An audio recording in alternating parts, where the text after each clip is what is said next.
Ang kwento ay pumapalibot sa isang dating Korean arm wrestler. Pinangalanang Marka. Kasalukuyan siyang nagtatrabaho bilang bouncer sa isang club sa Amerika. Isang gabi sa trabaho, nilapitan siya ng dati niyang kasamang si Kim, na humihimok sa kanya na makipagkumpetensya sa isang arm wrestling match. Hindi interesado si Mark, pero hindi sumuko si Kim at sa huli ay kinukumbinsi siya. Pumunta sila sa kabilang side ng club, kung saan ang mga tao ay nasisiyahan sa pagtaya sa mga laban. Si Guy Mark ay nakikipagkumpetensya bilang isa. Para sa buong gabi, ginagawang Marka ang underdog. Kahit na, the other guys halatang mas mapapagod. Walang gustong tumaya sa isang tulad niya, which turns out na advantage kay Kim. Magsisimula na ang laban, at pinatunayan ni Mark kung bakit siya ay dating isang profesional na arm wrestler. Pawis na pawis ang kalaban. Ngunit hindi may galaw ng 1 pulgada ang kamay ni Mark.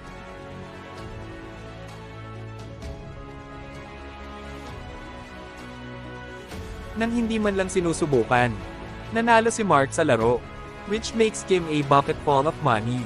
Conflict arises kapag ang taong natalo tumangging tanggapin ang pagkatalo. Sinaktan niya si Kim. Nasa huli, nagdudulot ng away sa pagitan ni Mark at ng grupo ng mga customer. Dahil sa away ay na-kick out siya sa trabaho. Makalipas ang 1 linggo, nakakakuha siya ng ibang trabaho bilang security guard sa isang grocery store. Siya ay kumikita ng desenteng pamumuhay at kontento na sa kanyang buhay. Maliban kung minsan ay namimiss niya ang bahay. Tapos isang araw, nakatanggap siya ng tawag mula kay Kim na humihiling sa kanya na pumunta sa Korea. May paligsahan sa pakikipagbuno sa braso. Simula sa kaluluwa, ang nanalo kung saan ay makakakuha upang makipagkumpetensya sa internasyonal na antas. Matagal na tinititigan ni Mark ang kanyang mga lumang medalya bago magpasya na kunin ang pinakamalaking panganib sa kanyang buhay. Pagdating sa kaluluwa ay dumating si Kim para sunduin siya. Pumunta sila sa isang restaurant at nag-uusap tungkol sa negosyo. Sa isang pagkain, gusto ni Kim na maging ahente ni Mark at alagaan ang business side ng kanyang propesyon. Nais niyang mabuti si Mark, ngunit nagpaplanong pumasok sa negosyo ng kama para kumita ng mas maraming pera. Para dito, he will have to exploit Mark's skill. Para sa natitirang bahagi ng araw, the duo takes a tour of Seoul. At isa sa mga destinasyon, napagkakamala ng ilang mga batang babae ang Marka bilang isang atraksyong panturista. At kumuha ng litrato kasama siya, matapos manirahan sa Amerika ng maraming taon. Mark's nanginginig ang dila ng Korean, na humahantong sa kanya sa maraming awkward na pag-uusap. Sa gabi, pumunta sila sa isang club. Ngunit si Mark ay nakatayo sa sulok sa buong oras. Subconsciously nagtatrabaho bilang isang bouncer. Muli sa kanilang pagpunta sa hotel, Kim sa mga koro, kung gusto na niyang malaman kung nasaan ang kanyang biological mother. Ibinigay na pala ang markang iyon para sa pag-aampon. Bilang isang bata, sinabi niya na wala siyang interes na makipagkita sa sinuman. Dahil ang lahat ng ito ay nakaraan na.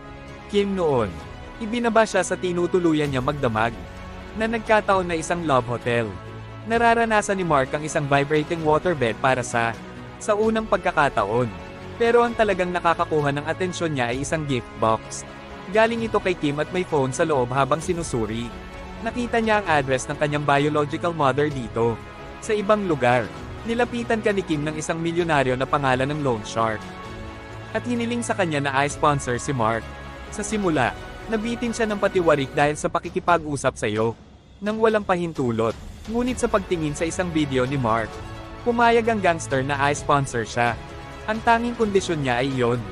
Kailangang manalo at matalo si Mark, gaya ng iniutos.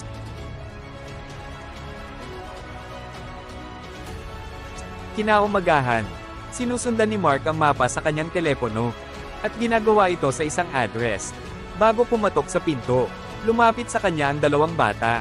His build makes them believe na siya ay isang halimaw. Kaya para hindi sila matakot ay lumayo siya. Sinasabi ng mga bata na idmanda ako ng kanilang mga ina. But the strange guy na nakatayo sa harap ng bahay nila. Ang pamilya ay tumitingin kay Mark sa bintana. At pinapanood siyang naglalakad palayo. Nagmamay-ari ng isang thrift store na hindi maganda ang takbo. Marami siyang pera sa gangster mo. Sino ang gumugulo sa kanya? Every chance na nakukuha niya. Sa trabaho, napansin niya si Mark at naglalakad ka sa isang club. Sa mall, dinala ni Kim si Mark para ipakilala siya sa mga sponsors. At nagpapakita ng mga kasanayan doon. Pinakilala din kami sa isang mayaman, spoiled youngster na nagngangalang Cheng. Siya ay ginagamit na kasosyo, at ang gumagastos ng pinakamaraming pera sa mga paniki. Markahan ng mga patunay, ay nagkakahalaga sa pamamagitan ng pagkatalo sa isang buckyman mula sa hukbong dagat. Dahil sa panalo, binigyan sila ni Kamer ng luxury room sa isang 5-star hotel.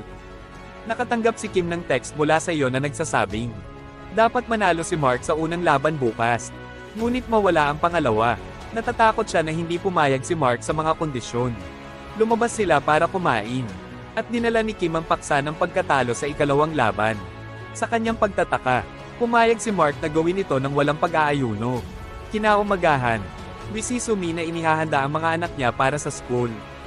Ang panganay hanggang bata, nag-aalala na ang malaking tao ay darating sa bahay. Again, Sumi suspects na si Mark ay isang taong kilala niya. Pagkatapos umalis ang mga bata papuntang paaralan, naglalabas siya ng mga lumang larawan, at natagpuan ng isa na may maliit na marka at ang kanyang ina. Sa labas ng mga bata, bumangga ulit sa kanya, ang pinakabatang Hunyo. Excited siya, but Joyoung nagbanta na tatawag ng pulis, kung makikita niya ulit si Mark. Sa susunod na eksena, ipinakilala kami sa numero ng Korea, one-arm wrestling champion, pinangalan ng Combo. Iniimbitahan mo siya sa club noong gabing iyon, upang suriin ang mga marka ng kasanayan.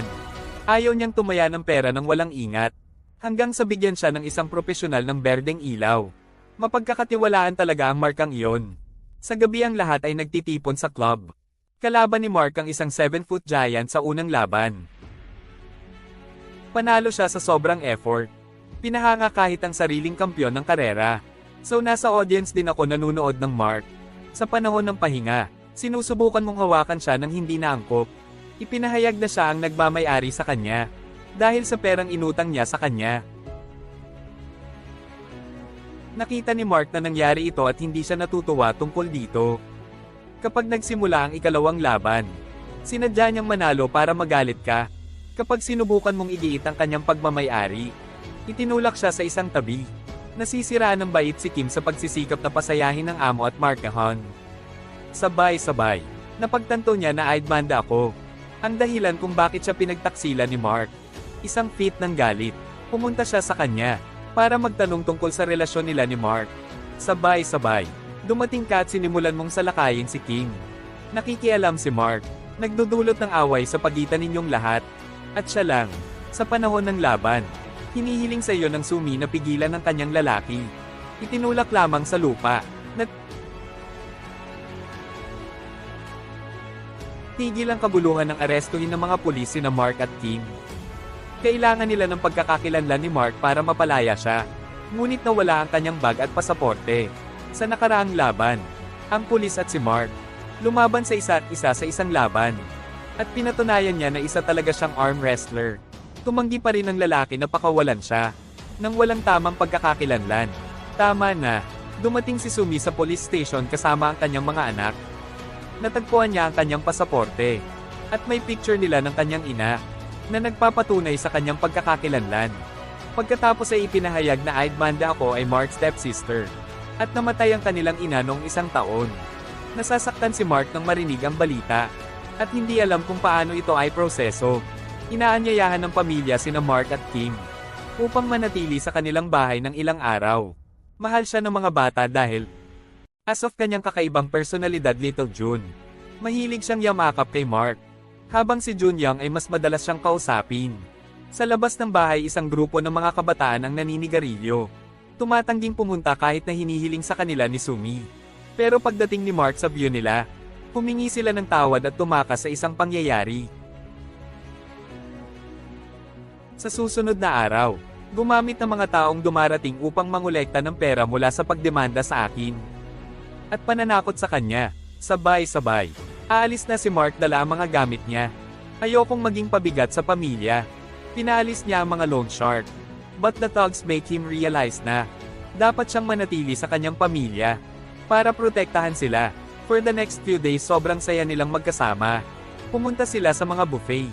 Sabay kumain. Maglaro ng sama-sama at mamuhay tulad ng isang masayang pamilya.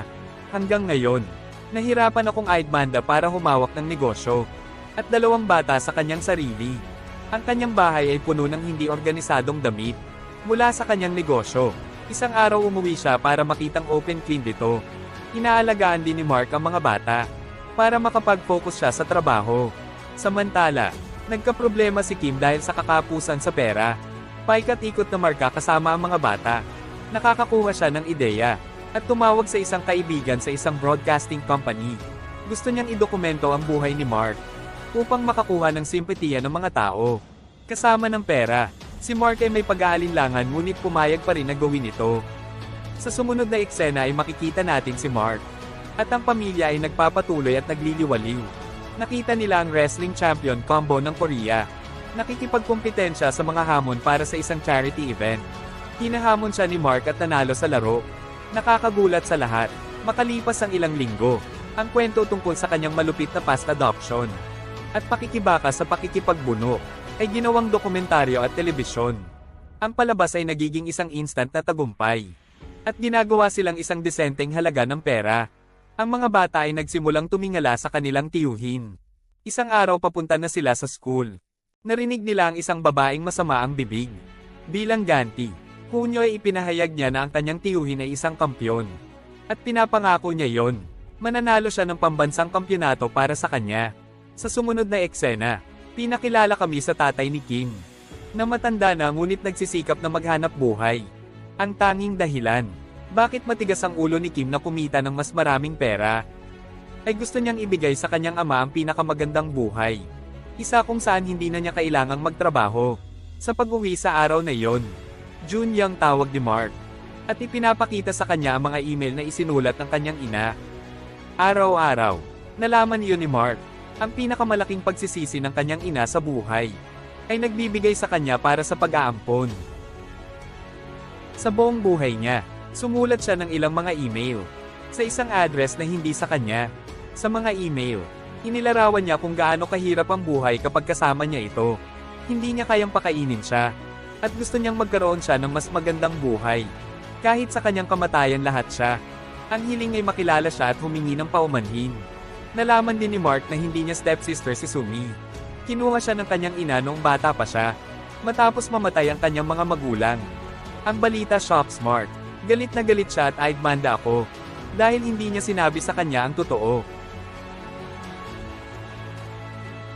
Sa sumunod na eksena, ang pamilya ay nagmamaneho patungo sa libingan ng ina ni Mark. Habang nasa biyahe ay tinatawag niya akong aidmanda para sa kanyang mga kasinungalingan. Nagpasya si Mark na bumalik sa Amerika. Iniwan sila para sa kabutihan. Pilit siyang pinipigilan ni Kim, since hindi pa siya sumasali sa tournament. At ito ay sa isang linggo. Gayunpaman, isang bigong Marka, inaakusahan siya ng paggamit ng kanyang kaibigan para sa pera, at umalis. Sa sumusunod na montage, nakikita namin ang Curious Champion combo na nagsasanay para sa kampyonato. The gangster na inupahan mo rin ng isang halimaw na nagngangalang Kane. Dati siyang walang awa na arm wrestler. Sikat sa pagbali sa bawat brasong nilero niya. Ilang taon na ang nakalipas. Siya ay naaresto para sa paggamit ng mga table toss upang mag-overperform sa mga laro. Siya rin ang nagsasanay sa kanyang makakaya. Handang bumalik sa laro. Pagkatapos ay sa wakas ay dumating ang araw ng paligsahan. Mag-isa ang mga bata sa bahay. Nung napansin nila yon, nakalimutan nilang ibalik ang metal para markahan. Use this excuse sumakay sila ng bus and make their way to the arena para panoorin siya Russell. Ilang sandali pa, Sumi nakatanggap ng tawag mula sa kanyang kaibigan sa arena at kailangang tumakbo ng magkasama. Mga bata, magsisimula ang kompetisyon at tungkod. Ang marka at combo ay inilalagay sa 3 magkakaibang grupo. Nangingibabaw sila sa mga laban ng kani-kanilang grupo at makapasok sa semifinals. Sinasaktan ng walang awa na tungkod ang marami sa kanyang mga kalaban. At pumunta sa final, ang milyonaryo na mamumuhunan na si Chang. At ang kanyang mga tao ay itinaya ang lahat ng kanilang pera sa tungkod. Nang makita kung gaano kahusay ang pagganap ni Marquez, natatakot silang mawala lahat ng pera. Kaya inutusan ka ni Chang na gawin ang lahat ng kanyang makakaya para masiguradong mananalo ang kanilang manlalaro.